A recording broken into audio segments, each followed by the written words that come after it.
I'd like to welcome Joseph Lapin. He is the founder of Campbell Learn, a higher education marketing agency and consulting firm.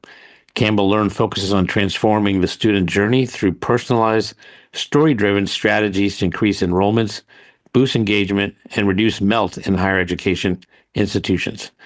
Joseph has over 12 years of experience in higher education marketing, working with some of the most prestigious institutions, leading strategies that drive enrollment, growth, and helping universities stand out in crowded markets.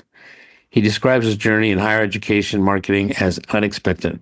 His professor and author, Les Sandiford, introduced him to Joseph Campbell's transformative hero's journey, reshaping his understanding of narrative and his power to drive meaningful change. Welcome, Joseph. Yeah, thank you, Darshan. I really appreciate it. Happy to be here. So let's start with your journey. What are the aha moments that have led you to where you are now? Yeah, I was reflecting on this, and there's a lot of aha moments for me. I think it's when you think about someone's journey, it's, really messy and confusing. And along the way, you find these, different pockets. And I would say that before I get into the real aha moment about, Joseph Campbell and my MFA in creative writing, my grandfather meant the world to me. And when I was younger, he would always talk to me about the power of education, the power of kindness. And he stressed that, very much consistently, that if you want to do something special in your life, you need education. I mean, he was, growing up in New York, trying to find a way to get through, and he took accounting classes at night and then ended up working and becoming a very successful, accountant finance person at a company called Continental Can. And he swears he could only do that by going at night, working hard during the day, trying to be there for his family. And, that really was an aha moment once it clicked in for me was, okay, education is powerful. Kindness is powerful. But for me in my journey, I think the aha moment came after graduate school. I write and publish short stories, and I've published poetry. And I'm still, my end goal in life is to have a business that's very successful, but also have books on the shelf. And when I was in graduate school, just really struggling during my MFA in creative writing to figure out how to tell a story. My professors were just ripping me up. My classmates were ripping me up, all in a very productive way. But the art of storytelling was more difficult than I thought. And I remember one summer at FIU, I was just, trying to figure it out, writing. And my professor sent this book. It was actually a Chris Vogler book that used Joseph Campbell as a framework. And that was about how to really, create movies. But the concept was there, and then I eventually read Joseph Campbell's Hero's Journey. But that aha moment came for me was, oh, wait, storytelling. That's not just about characters and, it is actually, when you do it right, tapping into something very primitive, when humans were sitting around the fireplace, and that when you do it right, it connects to something that's in all of our DNA. No matter what language you speak, no matter what culture you're from, no matter what country you live in, there is the hero's journey as a part of your life. And that hero's journey, it was something that was a call to adventure, that in your ordinary world, no matter what you were doing, if there was a call to adventure, something that shook you out of your ordinary days. And Darshan, I think that is the aha moment. I mean, everything from the call to adventure to James Joyce's epiphanies, this was baked in stories, right? This realization that the ordinary world I'm living in, I have to go out on a quest. I have to go out and pursue something that I want. And of course, the hero's journey is more complicated and nuanced, and it has all of these different angles. But at the core of great storytelling is the recognition of a character who wants something, and they go on a journey to accomplish that, and it becomes bigger than themselves. So that aha moment for me in storytelling was really a profound moment for all things that I did, from marketing to, and Darshan, what was really funny is at that time, I'm kind of from a town, it's like a former mill town in Massachusetts. I grew up with so many working class folks. And when I was thinking about storytelling, how to make a career out of it, I often say, what the heck am I doing? I mean, I'm 23. I'm in an MFA in creative writing. The world is changing. And I'm like, what am I doing telling stories? How can this be meaningful for, money or career or even the community I'm in? And that same professor, Les, was like, what do you mean? Like, even back in the day when there were communities and it was a hunting community, you needed storytellers as a part of society. And so it didn't take me until later when I joined a company called Circa Interactive to realize that, okay, it's not just art, but storytelling is a needed skill set in this world. So there's so many aha moments there. There's so many, shoots to that journey we can go down. But, really it's about understanding the framework of storytelling and how it connects to us on a primitive level emotionally. And that's how you sometimes have to talk to people rather than logically. And then the value of storytelling and the value of education. Those things have been aha moments for me consistently, again and again and again. And I'm very grateful for those learnings. It's very interesting. So what you're talking about is something that's been proven throughout time, right? And things that have been used in literature, film, even marketing. I'm curious, a lot of people talk about storytelling, but what would you say are the three things most people misunderstand or get wrong about storytelling? A story, and I think people get this wrong a lot, there has to be something that an individual wants. First and foremost, that's the difference between an anecdote and a story. Oh, I went to the grocery store and I did this and I did that and I did this. There's this and conversation. That's when people get so bored. There's no cause and effect. There's no desire in the character. There's nothing that's propelling them forward. So I think that's really key is when you watch really great movies, when you read really great stories. Now, there are people who break the rules. I learned about this in literature, when I was reading about it. But if you want to connect to people, you really want to drive people, there has to be a want, and we have to watch someone, try to accomplish that. But let's take that to marketing. I think that a lot of people in marketing think, especially performance marketers, and I've had some really great relationships. I can think of one of my mentors, John Van Fleet, who is a CMO. We've talked about this all the time. He's helped me understand direct response and digital marketing. And we've often talked about the power of branding and storytelling in that and really had great conversations and did some great work together. But that second thing that I would say that people really miss is that it's performative when you do it right, but also it's about not your brand. You're not telling your story's brand always. You can, and of course that's important, but I think the most compelling storytelling happens when you're putting, especially in higher education marketing, the student at the center of that story. So you're understanding them on a very deep level before you do any marketing, before you do any storytelling. What do they want? Let me give you a really good example. We worked with Northwestern University's MLS, Master's in Law program. And what was amazing about that is, okay, who's the audience for a Master's in Law program? Well, you think it'd be lawyers. Wrong. It's not lawyers. I mean, yes, lawyers do go to this program, but this Northwestern program was about a STEM-focused Master's in Law program that actually helped people who needed understanding of the law to accomplish goals. So what we did is we said, okay, who are these people? What do they want? So take someone who works in biotech. They might be working on the bench, developing, innovations and products, but they need a skill set to understand the law to get that beyond the bench. Like, how do they develop that? Someone working in fintech, working on, hey, I want to develop some sort of, I'm just thinking out loud. I want to create a crypto, a meme coin or whatever it is. I want to understand the law to make sure that I'm protecting myself and moving this forward. So you're developing all of these individual customer segments, deeply understanding their wants and telling a story. So when you think about that hero's journey, that call to adventure, that aha moment for them is, oh, I always wanted this skill. I wanted to accomplish this.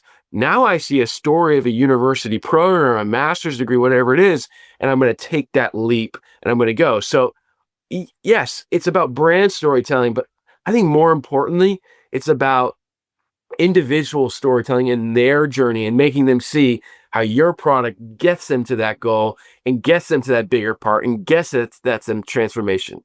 You might not sit e-commerce when you're selling widgets, do that, but I don't agree with that either. I think this goes for everything, but especially in higher education, this is important. And then third piece, performance. Storytelling is not fluff. It is not. It is, especially in social advertising, you need engagement, you need comments. And I'll never forget this. We did this campaign called the Raise Your Hand campaign for American Universities Education. And we created this campaign because they had all these different programs from masters in teaching, masters in special education, masters in policy, doctor, all these programs. And what we realized is that, okay, you're going to raise your hand to join these programs, not just for money's sake, but you're joining a mission to improve the school systems so that the school systems are fulfilling the promise of America, which is equality, equity. And so that was the Raise Your Hand campaign. There's folks in front of DC raising their hand saying, I'm joining this cause. And the most amazing thing happened. You saw literally in ads. These are ads in social memes, meme after meme of someone raising their hand saying, I'm ready. And of course, that drops your cost. That creates connection. Even on your landing pages, that reduces your improves your conversion rates. Like if you do this right and you develop that emotional connection, you're improving your lifetime value. Is that, of course, yes, you need really smart digital marketers to run campaigns, but if you're not blending that with storytelling, you're wasting money. Interesting. So I think a good story, the hero needs to want something. But my understanding is, correct me if I'm wrong, you also need conflict. So how do you introduce that when you're doing marketing, or let's say even for higher education? Yeah, it's a great question. So conflict is created in storytelling when someone wants something and something gets in their way. It's that simple. And I think that a lot of people will think about conflict in storytelling as, oh, I need to slay a dragon. Now, Huggy Rao at Stanford University talks about this concept of when you're developing a mission for businesses, you can create two different versions: slaying a dragon, like beating a competitor, or saving the princess. And that, he uses that. It's like, hey, we're going on a mission to make an impact in something. I love how Huggy Rao and Bob Sutton as well, they create that paradigm, they create that mission for business. But I think when you're thinking about storytelling, I think it's the way a lot of people think about it. Mario trying to save the princess, Luke Skywalker trying to overthrow the evil empire. Conflict is massive. It's massive. But Kurt Vonnegut, one of my favorite authors, he specifically said, and this always stuck with me, conflict can be a character who wants something gets in their way. It could be as simple as, hey, there's a glass of water on the other side of the room and something gets in the way. I mean, Breaking Bad did this with capturing a fly in their meth lab. It's just, so when you think about that and you simplify conflict, it makes it more accessible, and I think it makes it more real and human. So take for higher education, the want could be something as simple as, I want to improve my salary, to be there for my family. Now that's really meaningful for a lot of people, but the want could also be something like, I want to get get my law degree because I'm so sick of watching our environment be disturbed and polluted. It could be something as simple as we talked about. There's this really great anecdote that I have, a really great story and I'll never forget it. It was at American University and it was a student. And when she realized what her conflict was, what her want was, is when she adopted a child. She couldn't have kids, so she adopted a child and loved that child. And as that child grew up, she realized that there were some learning challenges. And I can't remember exactly what it was. Was it a form of autism? But it was something that, she saw as a big barrier for her child's success. So she started reading all that she could. She read about it. And as she was reading about it, her aha moment was, oh my God, I love this. Like, I don't want to just be here. I mean, obviously I'm doing this for my kid, but I want this to be an impact that I can make in a broader way. So she went and became an interventionist inside of special education classrooms to help students. But she's sitting there and she's realizing, wow, these school systems are underfunded. What are they going to do? And that's when she saw our Raise the Hand campaign that I mentioned earlier. And she went and got a policy degree because she realized, oh, wow, I have to create resources for individual classrooms that are really suffering. And so for her, her conflict was very personable and meaningful. And if you can connect your branding, your marketing to speak to that emotionally by anticipating those things and that conflict, the conflict was, I want to make a better experience in this classroom for these students. It can be as simple as that. It can be as big as trying to overthrow a dragon, beat a competitor. Storytelling is scalable and accessible and human. And I think that's really important for what I would teach a lot of my teams to really try and wrestle with and understand. So let's talk about higher education. What have higher education institutions traditionally done, and what have you done that's different with the hero's journey? And maybe you can give me an example how that completely changed the trajectory of, let's say, one particular institution. Yeah.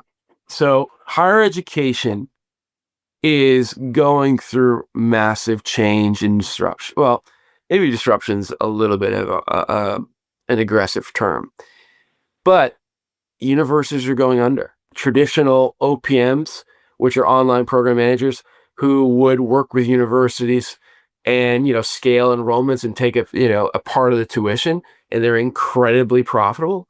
They're all struggling from a cost of acquisition perspective and an enrollment growth perspective. There's so much competition. And so that's sort of the moment, especially with online master's degree programs. And then you have the enrollment cliff on the undergraduate side. And just in general, you have people saying, I don't know if I believe in the education that you're feeding me anymore. And so historically, what people did is they relied on the brand, right? If you're, running marketing for online master's degree programs and you are NGIT, or let me give you another, like Duke or UNC, you could get by. You were Duke, you were UNC, you didn't have to work as hard, I don't think. But it's changing now. And so there's two kind of modes of thinking too when you approach enrollment marketing. There's that traditional undergrad side, and then there's the online master's degree side. And what's really interesting, and an online master's degree, by the way, Darshan, huge revenue sources for universities. Huge, especially for a lot of schools. So historically, that was a revenue play and still is today. Traditional undergrad is different. And to me, it's the classic debate, brand marketing versus direct response. That's how it traditionally was. A lot of undergrads, I don't see too many historically running a ton of Google ads, direct response. It was commercials, it was athletics, it was brand development, it was billboards, it was a lot of that out-of-home advertising, linear TV, radio. And it still, I would say, is, but it needs to change. And then your online master's degree was Google ads, Facebook, direct response. And what happened was that you had this brilliant storytelling overall university on the undergraduate side. And on this side, you had great direct response that would get great customer acquisition, get great enrollments. But, well, that's changed because it's much more difficult, especially on the online degree side, to scale enrollments, to scale sales. And so you have to now think about doing something different because cost of acquisition is going up, enrollments are going down, and people are starting to stop caring about education as much as they used to. And I think this is a really important piece. There's so much competition. So the only way, and Darshan, there's like all these images, and I have some videos on my LinkedIn profile. Thumbs up, I'm a professional. I have been successful. I have made it. Or students saying, yay, university campus. Some of that might work. Like, what are they selling? What is this story? What's the emotional connection? It's not going to win anymore. And on the undergraduate side, they need to be more direct response. There's so many ways, but they also have to separate. They have to convince. There's more competition. There's more of a drop. So, there's a real paradigm shift. And you need to be thinking about different channels like organic social. There's just so much that universities need to rethink to win in today's market. You talked about emotion, and I'm curious. I talked about my book.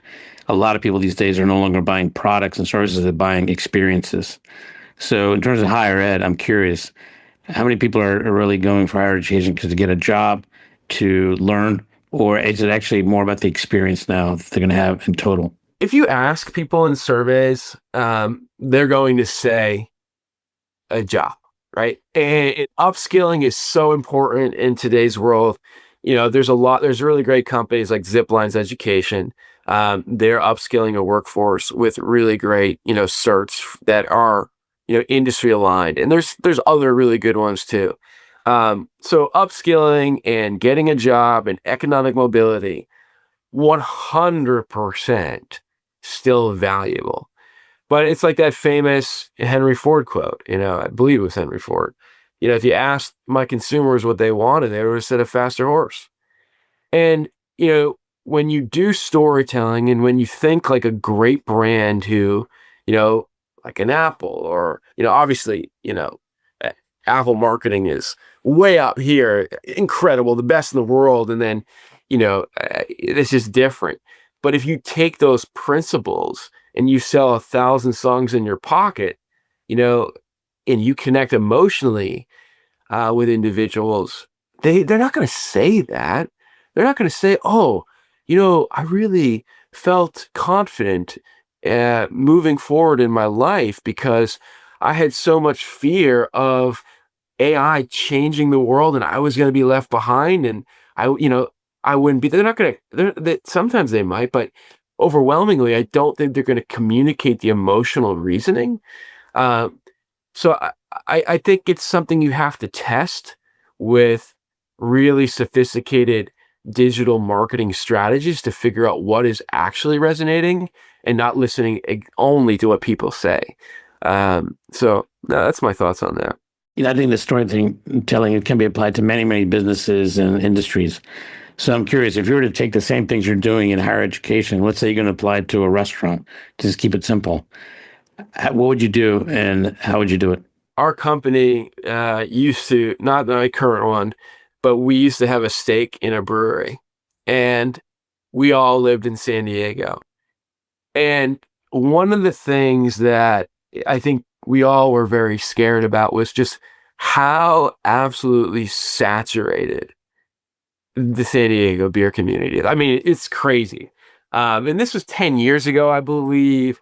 And, they weren't you had brewers like Ballast Point and Stone that were just dominating the market. People were buying breweries for $1 billion. So much money flooding, so much competition. I mean, it felt like there's a brewery on every corner, and every single person was selling an IPA. Yeah, IPA, all the same. Oh, this IPA is good, or that, blah. And the beer heads would come around and, talk about it and say, this brewery is great, this brewery is great. But what I often felt was the only way to win in this community was to help someone identify, with that brand. And what I think is really important is when you're thinking about restaurants, when you're thinking about other industries, you have to go deep into the founders, the stakeholders. What makes them unique? What made this brewery unique was that they were brewers, but they literally were shipbuilders at one of the biggest shipbuilder companies in the world. Like they literally, during the day, not themselves, but they're architecting, they're managing it, but they came up from that hardworking shipbuilding community. And, I think the story there, and we never really told it well, and the brewery was bought by someone else, and, it became a part of the endless changes in the beer community world. But that ability to kind of create a story about how everyone's building their boat, from the hardworking perspective, like, what's your boat? And it kind of reminds me of the Modelo, commercials, like, you're a fighter, and then telling those stories as you grow. I mean, you see that Modelo is one of the biggest beers in the world. And you see that artist who, was doing street art and he made it because he was a fighter, and Modelo is for the fighters. That's a story, but you're putting that consumer at it. Now, getting people to show up to your brewery, it is about identifying. So to me, it applies to anywhere, and it starts with really deeply understanding your founders and key stakeholders and your brand to figure out what's unique, and then deeply understanding your target audience. One of the things I talk about often is people are willing to pay you for one of three things. And that is, if you can save them time, money, or make it easier, they're willing to pay you money. And I'd argue if you can do all three, then your chance of being successful is 3x. But there's a fourth element, and you've touched upon that, and that's if you can evoke an emotion, now we're talking about a whole different ballgame, right? It could be 6x, 10x, 12x, I don't know. It really depends on the level of emotion and storytelling. And you mentioned about the 1,000 songs in your pocket. And I thought that was a great moment when he was able to convey a key benefit instantly and visually that we could all identify with, right? Because before that, it was a pain taking our CDs and all these things music-wise. But, you think 1,000 songs, well, that's bigger than my entire library of music right now, right? So how much importance is evoking an emotion? To be a nerd here for a second, even though everyone probably thinks I'm a nerd after this call, and I'm proud to be a nerd. You go to Daniel Kahneman and you think about thinking fast and thinking slow. And he talks about those two systems of thinking and how we make decisions. And a Nobel Prize winner, literally talks about that we make decisions often not based on logic, but based on that other system of thinking that's emotion. And we don't realize how much we are driven by emotion and unconscious behaviors. And so, what I really love about that book too is he's like, the system one thinking is great for certain times.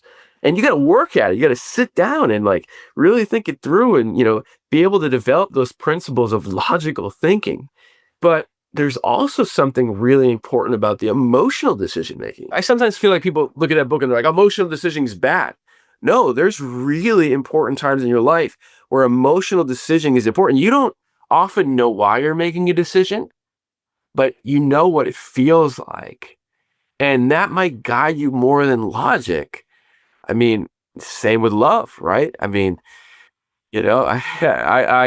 married my wife not for logical reasons.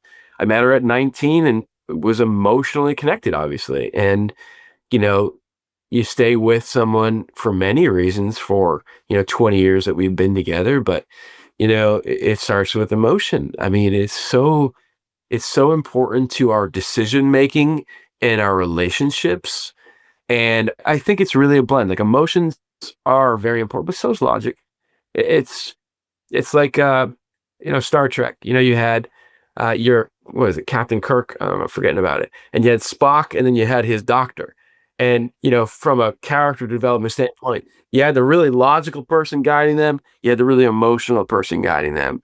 And that to me, it's both. It's both. I recently gave a presentation and talk on how 95% of our decisions are made by our subconscious. And I've often noticed a lot of times people in business don't really buy that premise, but it is very true. Because we are complex creatures. And humans, whether you're, let's say, emotional or not personally, you factor in so many things so quickly from, voice tone, pace, all these things that are processed so much and part of our psyche and our decision making. So you're right. A lot of times people make decisions based on, hey, that's just what my gut told me, right? If that's not more than emotion, what would it? But you're right. It's a matter of striking that balance. And, there's always not one answer that fits all decisions. But emotions do play a very big role. And that's why it's important if you can tap into that, that can make a big difference. For example, I recently started a restaurant in Thailand, and the two things I told the team is you're here for two reasons. One, to delight the customers, and two, evoke an emotion with every dish. Because if you can evoke an emotion with a dish, chances are you're going to be doing two things. What are those two things you'll do if I can evoke an emotion? You take a bite and you say, wow, you're more likely to do two things. You're more likely to come back, and you're very likely to share it. And that's the ultimate hope, right? Yeah. No, I really agree. I mean, I'm a huge Pixar fan. I think the storytelling of Pixar and the book Creativity Inc. is just incredible. And hearing you talk really reminds me of Ratatouille, right? I mean, if you've seen Ratatouille, the moment where that really curmudgeon critic sit down and he takes a bite of the Ratatouille and has his own aha moment, right? Oh my God, this reminds me of being young. This reminds me of being with my family. This is that emotional connection. I mean, creating those moments for your clients is the holy grail. Well, I think Pixar is quite interesting because it actually appeals to children, right? Because of the animation. But in the end, most adults enjoy the story, right? It appeals to both. It's the best storytelling in the world, in my opinion. Star Wars rivals it, but Pixar from connecting to people emotionally, getting a grown man to cry, like, like, I don't know. I can't think of better storytelling in the world where they consistently win with stories. I mean, it doesn't Yeah, matter to if get you to cry, they're tapping into an emotion for sure. So, it's like Studio Ghibli. I mean, they're doing it as well. I mean, there's just so many fantastic examples of if you've ever watched Chef's Table. I mean, you see that in Chef's Table with the food like you're describing. I love how you described it with the food in the restaurant. That's a really good example. so where do you see yourself in the future focusing on, and where do you see future aha moments for you regarding storytelling or anything related to that? That's a great question, and I'm tempted to not say what I'm going to say because people might think I'm a little wacky. But I believe that one of the biggest schisms in online education is social and community. And I went to Stetson University, and that's where I met my wife. And I was from Massachusetts, never left home, and that community, being there, being outside the classrooms. I mean, that was everything, and in my MFA in graduate school, like hanging out with my friend J. David Gonzalez and, all these other folks and talking about writing and getting to know each other was so meaningful. Online education, yeah, it's kind of lame, honestly, with the community stuff. Like they try. In undergrad, they have a really cool app called Zemi that I think does its best attempt to do that. But where I really think this happening is VR, AR, spatial computing.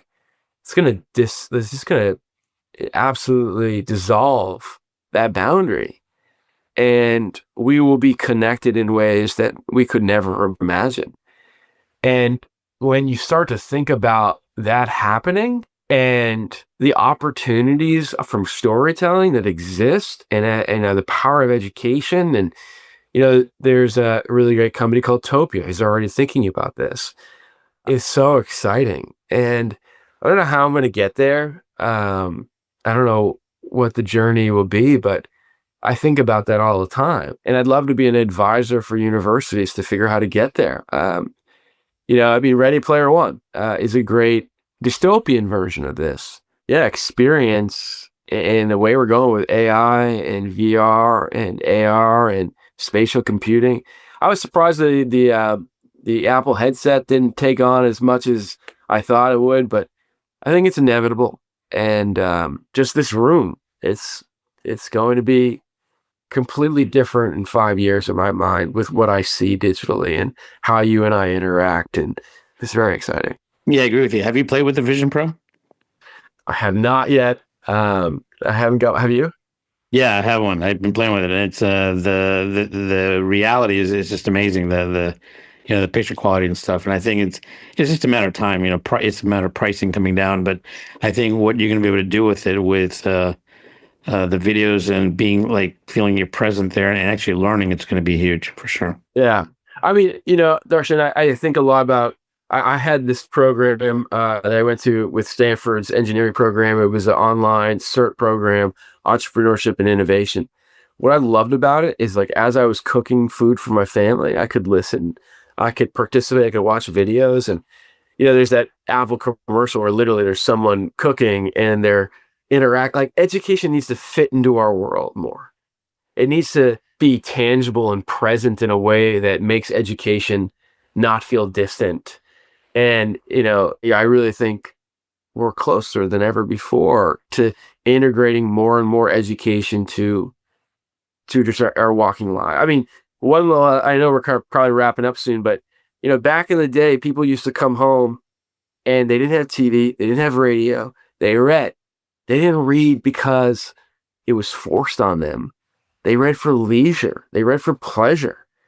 They learned for pleasure. Have we forgotten about that? Maybe. Well, it's interesting. You just made me think of this. When you're using the Vision Pro, there's a particular video on a high wire walker. And what's interesting is that, you're sitting in your chair just watching this, but you're totally immersed in it with your mind, the sound, and the visual, right? And you actually feel like you're there in Norway on the high cliff with the person. It feels very real. I mean, yeah, you feel like you're there because you can look up, down, all around. And you can see, all of that. And, even when the person slips and falls, you feel it. You're there. Yeah, and that's what I think is going to be transformative with education because, ultimately, one of the best educators is experience. And so if you can get people to experience something, that level of education and understanding is much deeper. I mean, perfect example. How many times did your mom tell you, hey, don't touch the stove, don't touch the stove? And I guarantee you touched it once, right? And then you learn, right? So people don't learn by saying, hey, Joe, do this, do that. They actually learn by actually experiencing learning. And that's where I think the visual, the audio, and all this could be very transformative and actually expediting the learning experience much faster remotely. 100%. And you're seeing it today with healthcare, and how, people are learning how to actually perform surgery and medical procedures and evaluate.